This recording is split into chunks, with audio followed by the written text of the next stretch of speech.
Batman Hush is not very good.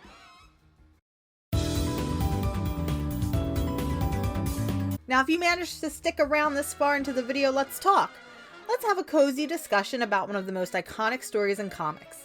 So get your pretzels, get yourself a little blue raspberry slushie, and let's talk about Batman Hush. Batman Hush has been proclaimed by the majority of the comic community as one of the best, if not the best, Batman story ever told. Seriously, it's on every single recommended reading list. And it's only been reprinted like a gazillion times. Now, if I'm being entirely fair, Hush was actually the first Batman story I ever read. In fact, after I was assigned to read Watchmen at the behest of my 11th grade English teacher, which would inevitably start my expensive spiral into the world of comics, I found myself buying two very different graphic novels, Marvel's Civil War and Batman Hush. Now, little baby comic Mars had no idea what was happening. Both stories had way too many characters that I didn't know, and a convoluted plot that made no sense to my baby comic brain. Yet, there was something about Batman Hush. Whether it was that intense, gorgeous splash from Jim Lee of Huntress on a motorcycle, or those soft and intimate moments between Batman and Catwoman that grabbed me and sucked me in, bringing me deeper not only into the Batman universe and lore, but into the world of comics as well. Years would go by and my love for comics, and by extension DC Comics, would evolve, but the magic that initially stemmed from Hush would lessen with each time I read its story. And a lot of that stems from the fact that despite all my wacky and obsessive knowledge with the DC universe, that the plot for Batman Hush is still too dang convoluted. First off, this book has way too many characters. This book has Catwoman, Poison Ivy, Killer Croc, Lois Lane, the League of Assassins, Crypto the dang Superdog, and that's not even half the characters that make an appearance throughout the story. Not to mention, for a story titled Hush, with a capital H-U-S-H, there isn't exactly a lot of page time for my best boy Tommy Elliot, but we'll get to it. For those of you not familiar with Batman Hush, or just don't remember the plot because after all, it does have more pieces to it than a Batman Arkham Asylum breakout Lego set, let's do a quick 60-second breakdown of Batman Hush. After rescuing a kidnapped boy from Killer Croc, Batman is forced to chase Catwoman across the rooftops of Gotham when she steals the ransom money. In his pursuit, his line is cut and he falls to the ground, severely injuring himself and fracturing his skull. Helpless, he's rescued by Huntress, who gets him safely back to Alfred and the Batcave. At Bruce's request, Alfred summons Thomas Elliot, Bruce's childhood best friend, who is now a world-renowned surgeon, to assist in his recovery. Batman recovers and learns that Poison Ivy actually manipulated Catwoman into stealing the money for her. Selina Kyle, furious that Poison Ivy would use mind control powers on her, goes to Batman for help. A romance quickly blooms between the two of them to the point where Batman reveals his superhero identity to her. The two then track Poison Ivy to Metropolis, where it's revealed that Ivy has taken control of Superman and commands him to kill Batman. After a skirmish in the sewers between the two and the conflict ending with Lois Lane being thrown from a building, the spell is broken on the Man of Steel and Poison Ivy is apprehended. So I've severely underestimated how long it was going to take me to do this. Reset the clock. Back in Gotham, Bruce and Selina are joined by Dr. Leslie Tompkins and Thomas Elliot in a night at the opera.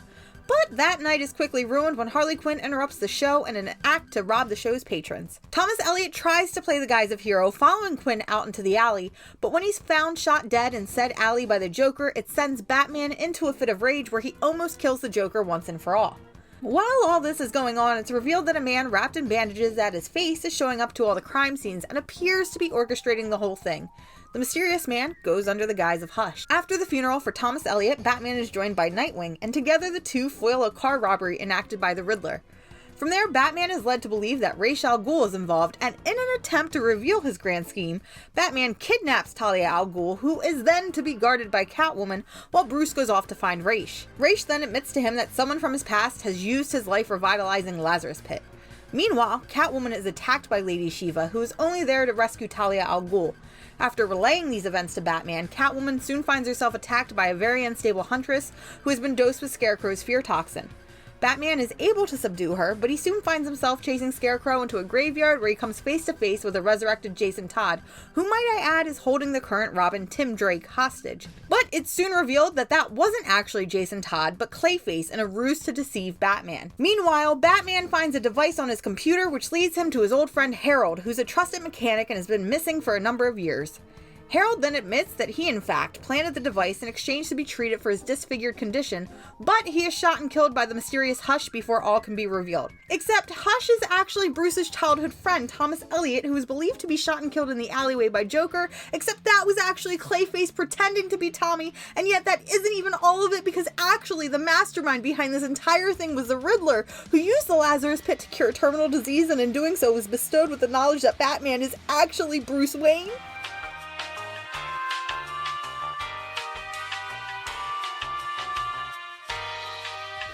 I need a moment on that one. I literally have a migraine from spouting the plot to Batman Hush because there wasn't enough oxygen getting to my brain. I'm not kidding when I say it took me multiple sessions to write that out because I kept having to step away due to the sheer ridiculousness of it all. To top it all off, everything I just told you only takes place over the course of 11 issues. Convoluted doesn't even begin to describe Batman Hush. There's just so much going on in such a short amount of time that it feels like the majority of its plot points are just to send us on this wild goose chase in the hopes to shock us in the story's big reveal of a climax that no one could have ever guessed because there are just so many things throwing us off the trail. Jeff Loeb, who wrote Batman Hush, is known for his previous works on Long Halloween and its sequel Dark Victory, both of which are fan favorites as well as sporting a large cast of characters, which makes it even more infuriating that Hush is such a mess. There's a solid foundation here, but there are way too many working pieces that just don't come together in the way that they should. We know it's possible as Loeb has already done so in the past. Speaking of things that just don't work, let's talk about that Riddler reveal. It just doesn't have the impact that it thinks it has, and it shows. I think of how much more weight the story would hold if in fact it had been Thomas Elliot pulling the strings all along, even going so far as to gather and organize various members from Batman's rogue gallery. These mind games are such an important aspect in regards to the rivalry between these two characters, and it just seems like blasphemy to not allow the game to run its course with Hush at its head. I love Hush. He's head of the scumbag boyfriend army and my favorite Batman villain of all time. I will fight you on this. There's just something so fascinating that there's an average man with no superpowers who happens to have personal ties to Bruce Wayne, and yet is able to deduce that he and Batman are one and the same. But in his self-titled series, it's a poor representative of the character. Thomas Elliot is one of those multifaceted characters where I feel like writers have only just scratched the surface with his potential, and he's a character that's been around for over 10 years. There's all this hype surrounding Batman Hush, to the point where people tend to forget or just completely ignore Heart of Hush, which can be considered a sequel to the previous title, and what I will always argue is the better of the two. In Heart of Hush, Thomas Elliot strikes again, this time swearing to get revenge on Bruce Wayne by hurting that which he cares about most. He literally kidnaps Catwoman and surgically removes her heart, keeping her alive in the process as he sends Batman to follow a trail of clues if he hopes to save her life. Heart of Hush is a great story, not only because we get this engaging cat and mouse discourse between Hush and Batman, but because Heart of Hush provides us with what its predecessor failed to do. Paul Dini and Dustin Nguyen gives us an inside look to the character, laying down an intricate backstory that parallels Bruce Wayne's origin. Both Thomas Elliot and Bruce Wayne are boys born into extremely wealthy families, and were childhood friends who constantly worked to best the other in games that would test their mental strain and skill. However, a young Thomas Elliot, who despised both his abusive father and complicit mother, would take matters into his hands by severing the brake lines on the family car. While his father would perish in the accident, his mother would be saved by none other than Thomas Wayne, Bruce Wayne's father, thus beginning the rivalry between Elliot and Wayne. With his mother surviving the crash, her existence is only a means to trap Thomas further from accomplishing his dreams of independence and power. His resentment for his friend would only grow after the death of the Waynes, which would leave a young Bruce Wayne to inherit his massive family fortune.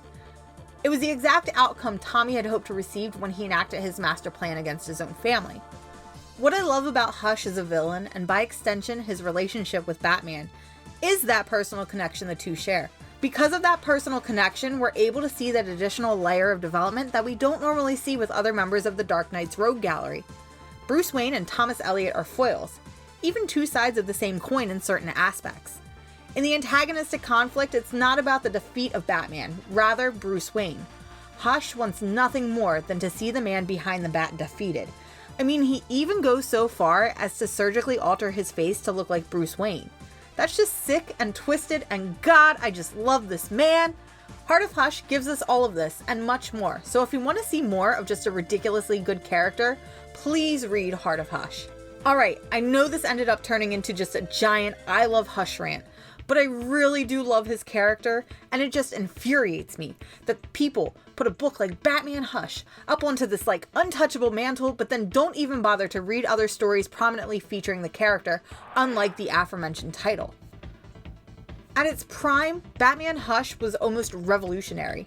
It pushed past the normal bounds of comics by having this extensive storyline. But as the years have gone by, we've seen books, even Bat books in particular, who've accomplished what Batman Hush did, but better and without nearly as many flaws. It's just one of those cases where the book hasn't aged very well. When I really think about it, I wonder if Batman Hush didn't have artwork by legendary artist Jim Lee, if this book would have the massive reception and seemingly cult following that it does. You've got two sides of the internet when it comes to Batman Hush.